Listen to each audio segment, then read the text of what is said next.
Teología básica por el Dr. Charles C. Riley. Sección 11. El Espíritu Santo. Capítulo 68. La historia de la doctrina del Espíritu. 1. Hasta el Concilio de Nicea. A. Testimonio ortodoxo. La formulación doctrinal de la fe cristiana no ocurrió toda a la vez en algún punto de la historia de la Iglesia, ni tampoco todas las doctrinas cristianas se definieron a un ritmo igual. Algunas veces una doctrina llamó la atención, en otras ocasiones la luz se enfocó en una doctrina diferente. La doctrina del Espíritu Santo no recibió mucha atención en los primeros siglos en lo que concierne a una definición formal. Lo que hemos llegado a conocer como la expresión ortodoxa de la doctrina del Espíritu fue atestiguada por la Iglesia primitiva en la formulación bautismal, en el credo apostólico y en el castigo del error, cuando éste aparecía. El uso del nombre triple de Padre, Hijo y Espíritu Santo enseña implícitamente y en la práctica que la Iglesia primitiva reconocía la deidad y personalidad del Espíritu. En cuanto a lo que concernía al Espíritu, el énfasis principal en la época que siguió a la de los apóstoles estaba sobre la experiencia del Espíritu más bien que en la doctrina. Este énfasis se nota particularmente en el pastor de Hermas. En la era de los apologistas, el espíritu se hallaba muy relegado de la literatura, ya que el énfasis estaba sobre el logos. Al mismo tiempo, parece que no había ninguna experiencia errónea del espíritu a pesar de la falta de la definición doctrinal. B. Montanismo. Año 170. Fue con el montanismo que el tema del Espíritu Santo cobró prominencia. El ímpetu original para este movimiento nació de una reacción en contra de la creciente rigidez y frialdad de la iglesia organizada. El montanismo, también conocido como la herejía frigia, apareció en Frigia alrededor del año 170 mediante el ministerio de Montano y dos mujeres, Priscila y Maximila. Ellos se proclamaron a sí mismos profetas y anunciaron el periodo como la era del Paracleto, en la cual se darían nuevas revelaciones de Dios. Enfatizaron la proximidad del fin del mundo e insistieron en normas morales muy altas y estrictas. Para sus seguidores fue esta alta moralidad lo que atrajo a Tertuliano y otros al movimiento. Debe recordarse que el montanismo fue un movimiento ortodoxo en contraste con el gnosticismo. También fue una reacción contra el gnosticismo con su intelectualismo, el cual aparentemente levantaba una barrera contra la comunicación personal del alma con Dios. Para muchos el montanismo abogaba por la presencia activa y el ministerio del Espíritu en la Iglesia y un estilo de vida más espiritual en la misma. Sin embargo, el montanismo fue rechazado oficialmente debido a su insistencia en la revelación adicional, y al hacerlo así, la Iglesia afirmó su creencia de que el Espíritu no da nuevas revelaciones aparte de las Escrituras. Aun con todo este énfasis en la experiencia del Espíritu, la doctrina permaneció en su mayor parte sin ser formulada en esos tiempos. C. Sabellianismo, año 215. El monarquianismo fue el predecesor del sabellianismo. En su forma modalítica, el monarquianismo enseñaba que el Hijo era meramente otro modo de expresión del Padre. Noctos y Plaseas fueron líderes en este movimiento y ellos también enseñaban el patripasionismo, que el Padre fue crucificado, puesto que los monarquianos enseñaban que el Hijo era otro modo de expresión de Dios. Fue inevitable que la Iglesia se viera forzada a considerar la relación del Espíritu con el Hijo y con el Padre. Sabelio enseñaba que Dios era una unidad, pero que se revelaba a sí mismo en tres formas o modos diferentes. Estas tres formas no eran tres hipóstasis, sino tres papeles o partes desempeñados por el Dios singular. El sabelianismo fue el primer error mayor tocante a la Trinidad que ganó un gran número de seguidores en la Iglesia. D. Arrianismo, año 325. La controversia arriana se nombra así porque fue ocasionada por los puntos de vista antitrinitarios de Arrio, un presbítero de Alejandría. El principio monoteísta del monarquianismo fue un concepto dominante en su punto de vista. Sin embargo, él hacía distinción entre el único Dios eterno y el Hijo que fue generado por el Padre y tuvo principio. Él también creía que el Espíritu Santo fue lo primero que el Hijo creó, porque todas las cosas fueron hechas por el Hijo. Atanasio se opuso a Arrio y se convocó el concilio de Nicea para discutir la disputa. La declaración principal del concilio tuvo que ver con la deidad de la segunda persona y la conclusión fue que Cristo era de la misma sustancia que el Padre.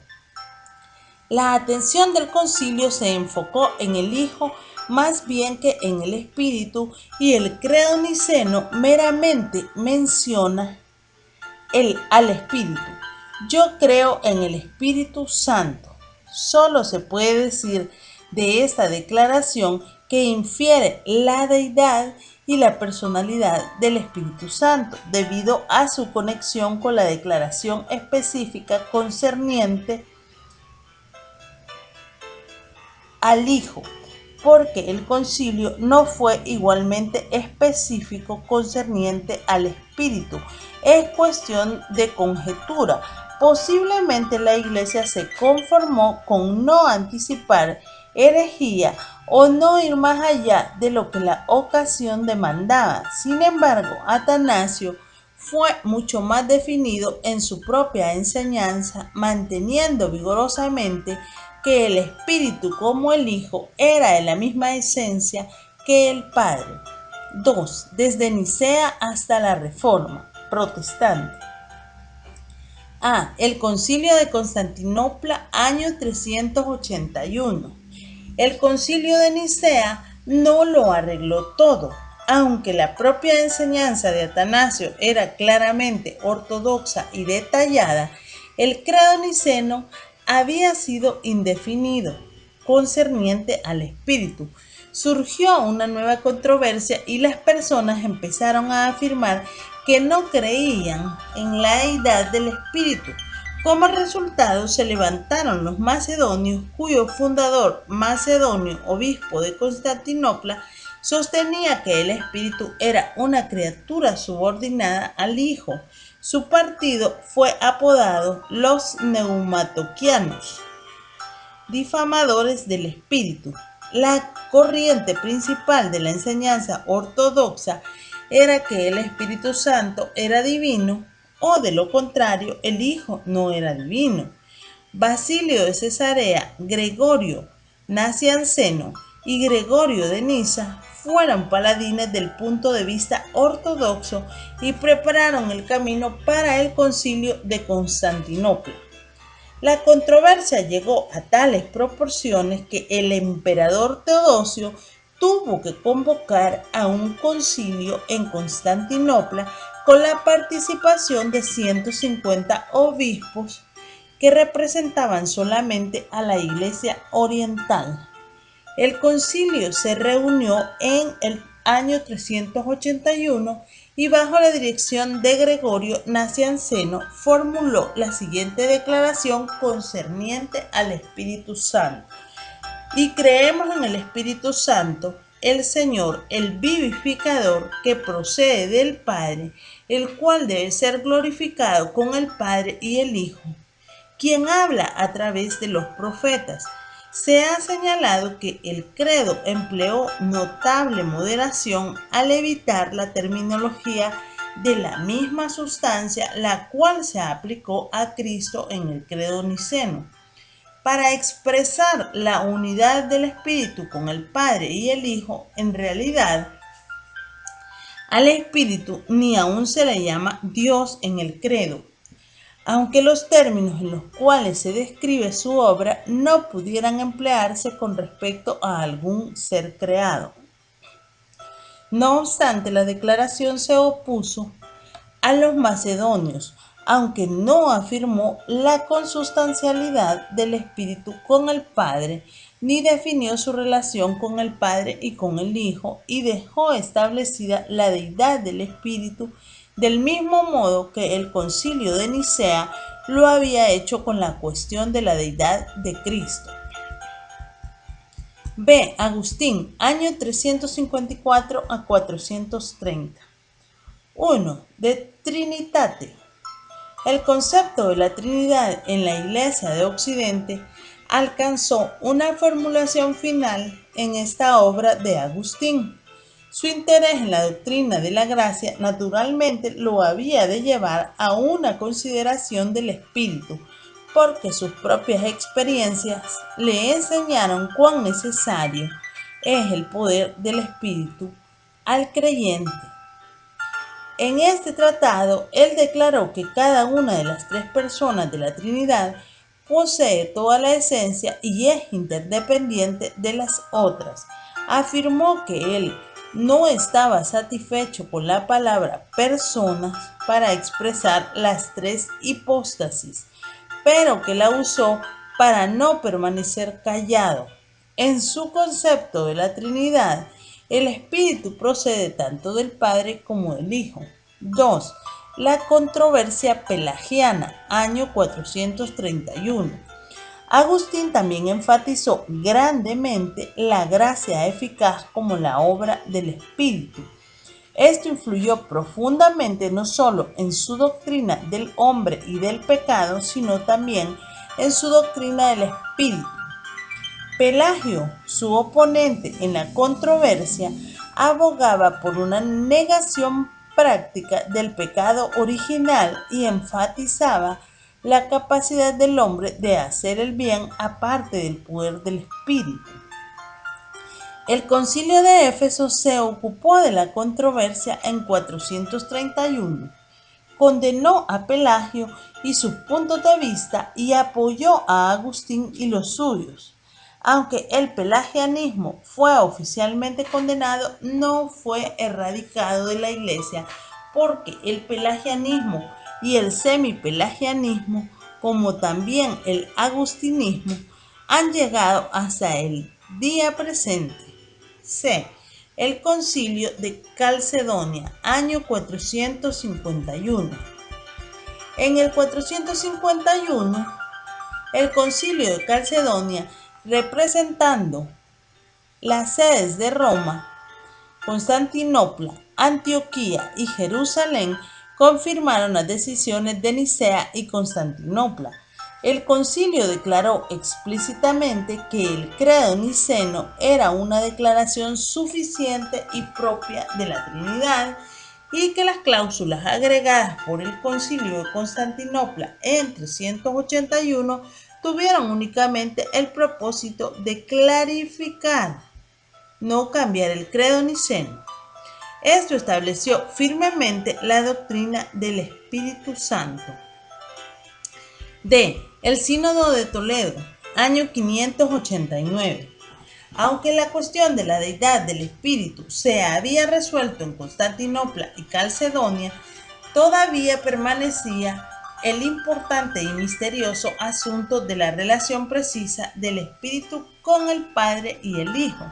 Este fue un problema que se desarrolló en Occidente. Lo de la deidad del espíritu ocurrió en Oriente. El término generación se empleaba para describir la relación del hijo con el padre, mientras que procedencia se utilizaba para denotar la relación del espíritu. La cuestión era, ¿procedía el espíritu solamente del padre o del padre y el hijo? Aunque el Concilio de Constantinopla no declaró que el espíritu procedía tanto del Hijo como del Padre, esta era la creencia de muchos líderes de la Iglesia. Se veía la necesidad de creer esto. No fuera que la procedencia del Padre se estimara como una negación de la unidad esencial del Hijo con el Padre. Sin embargo, no hubo unanimidad sobre este punto, porque otros estimaban que decir que el espíritu procedía del Padre y del Hijo significaría que el espíritu fuera dependiente del Hijo y esto interferiría con su deidad.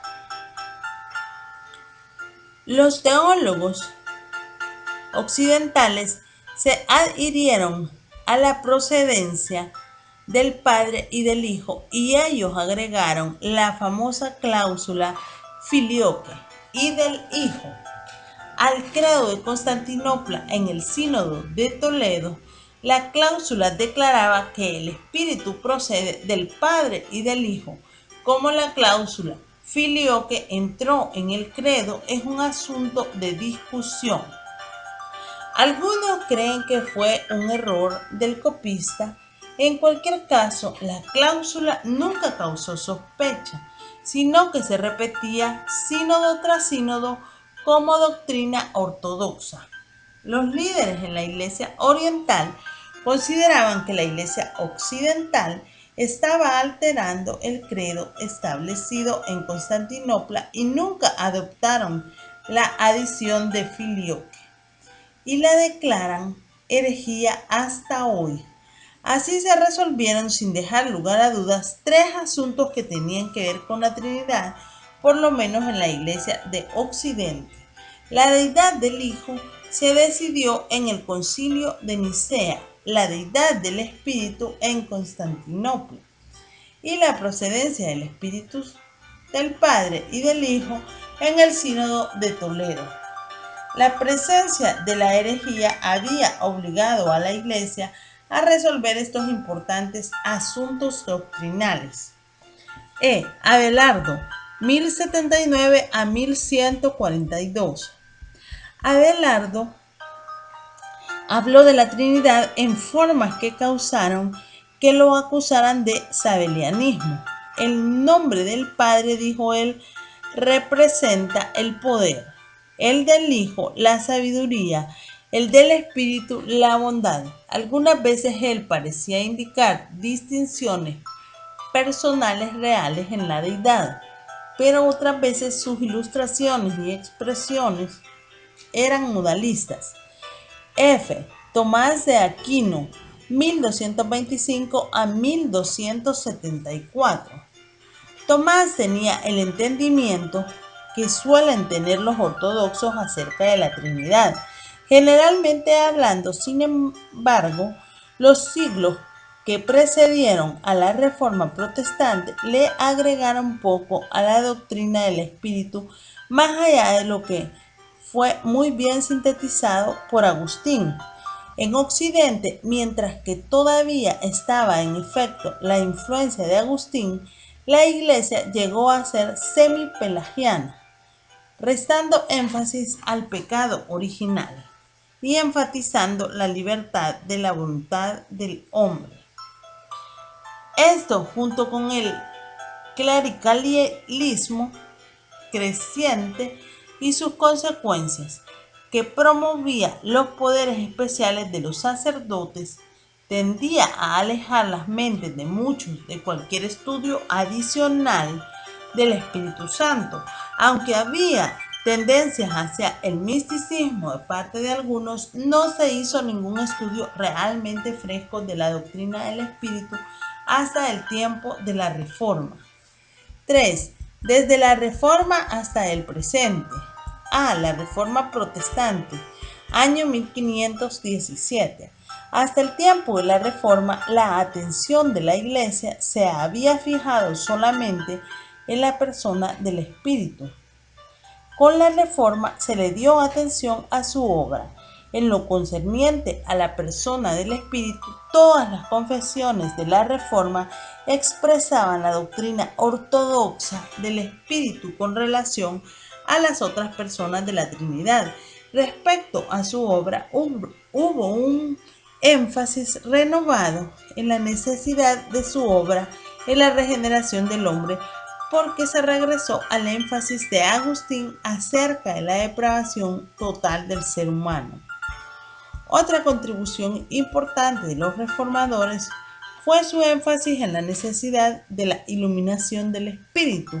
La Iglesia romana enseñó que solamente el sacerdote podía interpretar la palabra de Dios, mientras que los reformadores promovían abiertamente el estudio de la Biblia, afirmando que a todos los creyentes podían ser enseñadas sus verdades por el ministerio de enseñanza del Espíritu Santo. El énfasis de Lutero en la justificación por fe le condujo a decir mucho de la obra del Espíritu en este sentido.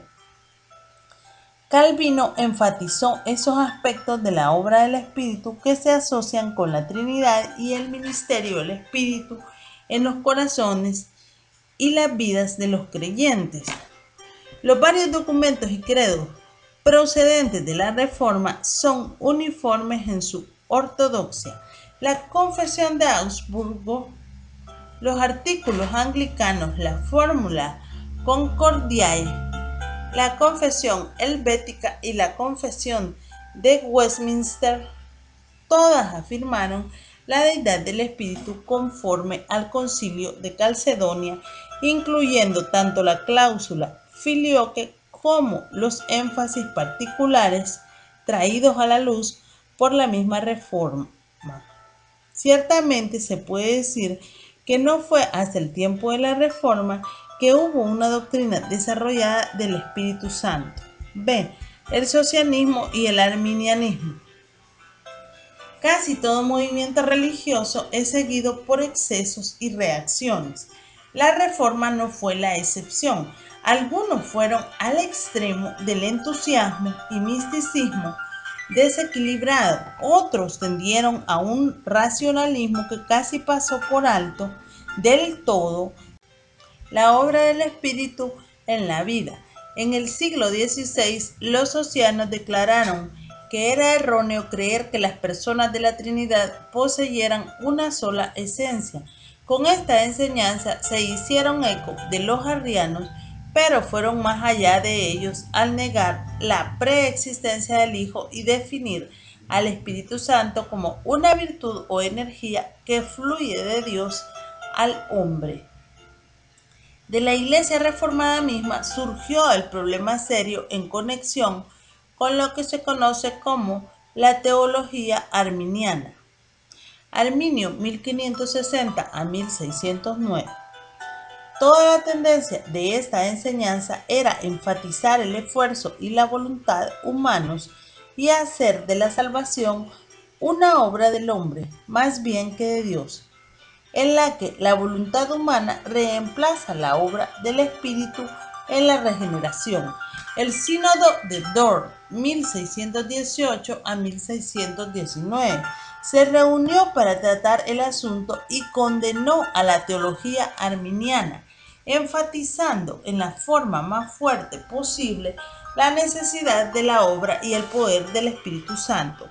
Sin embargo, el sínodo no eliminó la teología arminiana, que florece hasta el día de hoy. El movimiento puritano en Inglaterra hizo mucho para contrarrestar el arminianismo por su énfasis en la doctrina de la gracia. C. Juan Owen, 1616 a 1683. Una de las contribuciones más importantes de los puritanos fue el libro de Owen, Discourse Concerning the Holy Spirit, Muchos creen que su obra nunca ha sido superada. Es un desarrollo de los grandes principios de la Reforma con relación al Espíritu Santo y la vida cristiana. De Abraham Kuyper, 1837 a 1920.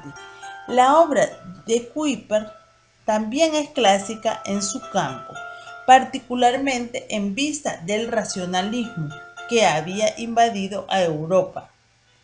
Swedenborg, 1688 a 1772, negó la Trinidad. Schleiermacher, 1768 a 1834, aunque él contrarrestó el racionalismo prevaleciente enfatizando la necesidad y la realidad de la religión personal, negó las realidades objetivas de la encarnación, la cruz y la venida del Espíritu. Su doctrina de la Trinidad era sabeliana. Las personas de la deidad eran solamente modos de manifestación. Se negó la personalidad individual del Espíritu y la obra del mismo se definió como el espíritu colectivo de la nueva vida corporal que fue iniciada por Cristo. Richter, 1822 a 1889, revivió el monarquianismo de Pablo de Samosata. La suya era una teología sin metafísicas que necesariamente afectaba su punto de vista tocante al espíritu. Los hermanos de Plymouth, 1825. Es a los hermanos que le debemos un entendimiento adecuado del ministerio bautizante del Espíritu y la naturaleza distintiva de la Iglesia del Nuevo Testamento. La Iglesia le debe mucho al testimonio dado por los hermanos a la importancia de la palabra de Dios, la iluminación del Espíritu y la posición que tiene el creyente en Cristo por la obra del Espíritu.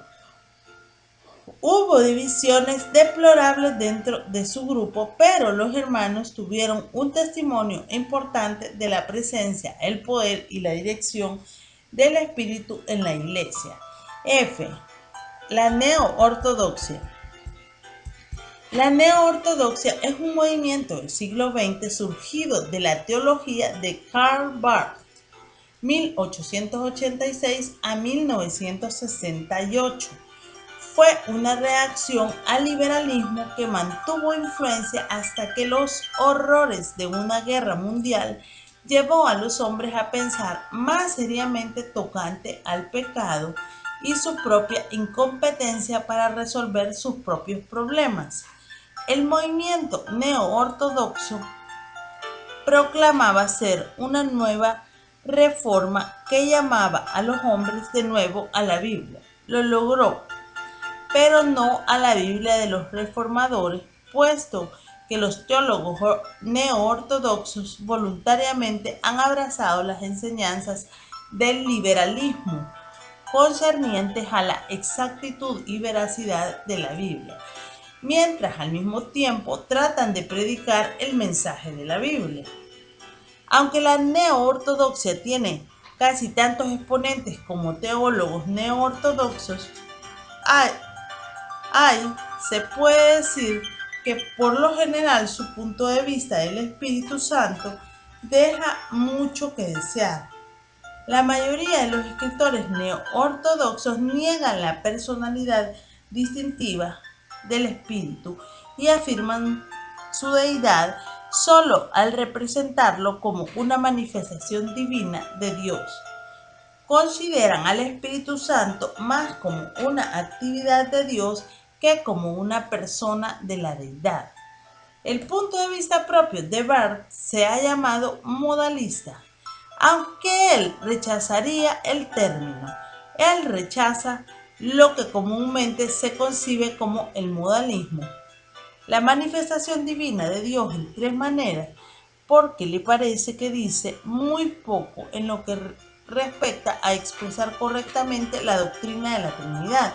Por otro lado, rechazó la palabra persona concerniente a la Trinidad porque le parece que enseña demasiado triteísmo o tres dioses. Su punto de vista parece ser que la Trinidad es un triple modo de manifestación y menos que tres personas.